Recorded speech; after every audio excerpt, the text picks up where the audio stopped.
give you a quick overview of what we're going to do today. We're going to have a presentation on intellectual property law, which is probably an area that a lot of you might not know anything about, but it's a very interesting area and maybe something that you want to pursue. Be a good overview of that topic. And then we're going to do a deposition exercise. We'll give you a quick overview of civil litigation and process, and then we'll do a deposition exercise, which should be fun for you guys. But right now I'm going to introduce Dave Wojciechowski. He's going to go over intellectual property law. He's in the intellectual property law department here at Von Schoenicke King, and he'll give you an overview of that topic. Okay? Take it away, Dave. Okay. Let's see. First of all, what intellectual property is. It's not really a common phrase, but the pieces of it you've probably heard of. There are three main pieces: patent, copyright, and trademark law. And you've probably heard of these things, and you probably know, well, if you have a patent or a copyright or a trademark, you own something, and you own something which is the fruit of your intellectual labor. And that's where we get intellectual property law, or IP, from. There's actually somewhat different purposes behind each one of these laws. Let me go back one step. Regular property. You own your house, you own your yard, and you might say, well, why do we let people own that? Why not just say all property is held in common, like the communists did back before you were born? And the reason is that it gets really tough to organize, to say who belongs where, and it makes nobody take care of the property. So with what we call real property, we give people ownership rights in it, and they make their house nice, and they make their yard nice, and they keep criminals out of it, and they take care of things, and society progresses. Everyone has a very nice life. I guess another reason we have real property is that if people just have sort of I'd say an instinct about it. You know, this is my thing. Even a baby with its rattle. This is my rattle. You're not taking my rattle. No one taught the baby that. The baby knows that when he's born.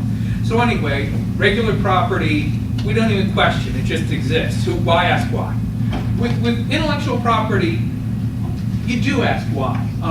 To start out with patents, that's a piece of property you get on a piece of technology, on a technological idea. I invented the light bulb. If anybody wants to make a light bulb, you come see me. And maybe I'll let you, and maybe I won't, and maybe I'll let you if you pay me. And, you know, it really doesn't have to be that way. I mean, why not let anybody else make the light bulb? If I invent the light bulb and everyone else starts making light bulbs, I can still make light bulbs. No one's stopping me from making a light bulb. It's not like somebody's in my yard when they make a light bulb. So, you know, why even have this patent thing? And the reason is because we want people to be creative. We want to encourage them. They're sitting around thinking, what am I going to do? You know, I'm going to draw a picture. I'm going to go to a movie. No. We want you to sit down, and we want you to invent a light bulb. We want you to be creative, and if you are creative, and you're the first person to think of something that's awesome, you get some very powerful rights, and hopefully you get a lot of money for doing that. And it makes you sit down in the first place and do what you need to do, and everyone's happy. The other side of the patent coin is patents only last for 20 years. So 20 years out, everybody can start making light bulbs. And so that's the theory behind it. It encourages people to be creative in technological realms. Copyright, which you're probably even more familiar with, is similar things, but it's tailored more to books, art, and music, what legal people call expression. And but again, the purpose is the same. You know, you could be doing a lot of fun stuff, but it's like, no, we want you to write a book. We want you to write a song, and we'll give you these exclusive rights if you can actually do it. And that's the purpose of it. Trademark is a little different. Trademark isn't so much about encouraging people to be creative. Trademark is you have a brand like McDonald's or Starbucks, and you don't want other people confusing the customers. And so, you know, if you're the first person to have a Starbucks and you open it and it's very popular and there's hundreds of them, then without trademark law, somebody else would come and say, well, I'm going to make a Starbucks too. I'm just not going to be attached to the other ones in the chain. And that's kind of bad because people will come into your Starbucks and expect a certain quality of coffee and they won't get it. So we give people rights in their trademark. And you know, trademark is a little bit more like keeping other people out of your yard. It's a little bit more like traditional property.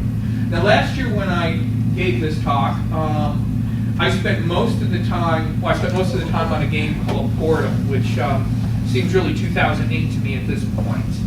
And we all now know that the cake is a lie, but nevertheless the game had patent aspects and copyright aspects and trademark aspects and other aspects, and I went through them all, and it was a lot of fun, and we're not going to have that much fun this year. Times have changed. Times are a lot sadder than they were a year ago. We're in a recession now, and now people need to think about where's my job, where's my money, and that's what we're going to do. Where do lawyers work here? They work in patents. That's where the money is. That's where most of them work. And copyrights and trademarks for various reasons, there's just a lot less legal work associated with them. They're more what you might think of as almost self-executing. You can go out and get your own copyright registration. You, as a high school student, you can do it. You can figure that out. You can pay the $40. You don't need a lawyer, and therefore I can't make a living off helping you do that. Patents are different, and patents, it's good money, it's good scratch, a lot of work, real good in a recession, but there's a lot of hoops you got to jump through, and you have to start thinking if you want to be a patent lawyer right off the bat out of high school, because in order to be one, you have to be an engineer or a hard scientist first. By hard scientist, I mean physics, chemistry, not sociology. And you got to have a 4-year degree in that. To be a patent lawyer, you do not have to be a lawyer, which is kind of interesting, but it does help. You can do more if you're a lawyer. And anyway, if you're not a lawyer, if you just go to engineering school and decide to do patents, you have to study on your own the patent law, and you become what's called a patent agent. But whether you're talking patent lawyer or patent agent, it's not the same thing as being an engineer. A lot of patent lawyers, not me, but a lot of them kind of fall into patent law because they get through engineering school and college, they get their degree, maybe they even get a master's or a PhD, and suddenly they say, I hate this stuff. I was never meant to be an engineer. And yeah, I guess it is me in a sense. I was never meant to be an engineer before I went to school. I just did it to please my father, and I was never going to work as an engineer. Some people think they're going to work as an engineer and don't. Anyway, you fall into patent law, and it's not so bad because you get to use your engineering, but you're doing a very different thing than what the other engineers do. And that's what this year's talk is going to be about. If you're a patent lawyer and you come into work every day, what are the kinds of challenges that you face? And it's not quite like anything all the other lawyers do, and it's not quite like anything, as like I said, engineers do. It's not quite like anything anybody else does, and it's a career that I have found extremely fulfilling, and I'm glad that there's this unique set of challenges that is being a good patent lawyer, and that's what I'm going to spend the time trying to get across. And we're going to go through the life of a hypothetical patent that is an invention that gets filed and pursued in the patent office and then comes out as a patent.